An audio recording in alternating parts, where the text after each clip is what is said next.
the conversations you've had with owners, board of governors, over the issue of star players resting, just flat out, not suiting up just to make sure that they get some rest during the regular season. Certainly on the road when they make their one city appearance for the year. LeBron James, for Clipper fans out here in Los Angeles, for them to show up and see him in warm-ups was particularly hurtful.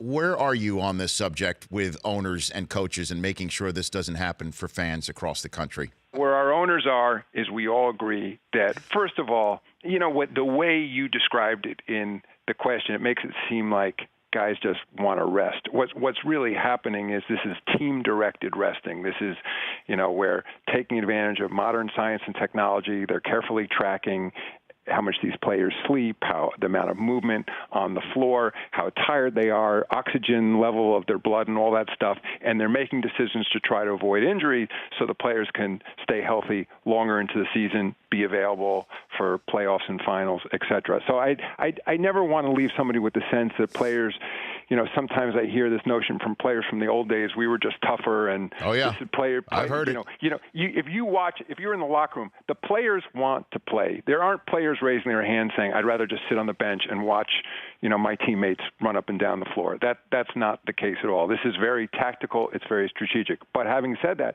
because it is tactical and strategic, what we've gone back and said to our owners and our GMs and our coaches is we recognize a certain amount of rest is appropriate. But to the extent you're going to rest players, number one, whenever possible, rest them at home to avoid the precise issue you just raised, the one time that the Eastern Conference team is in L.A., where those fans have that one chance to see that player.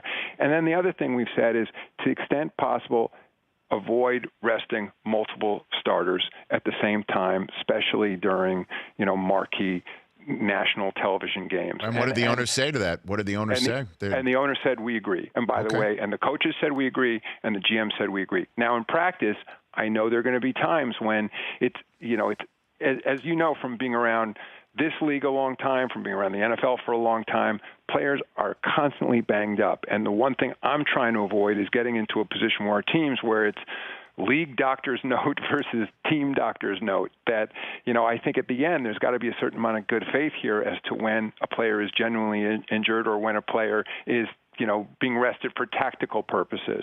Because players, as you know, just walk in a locker room after one of our games, they're sitting in ice buckets. Every portion of their body has either a heat pad or an ice pad on them.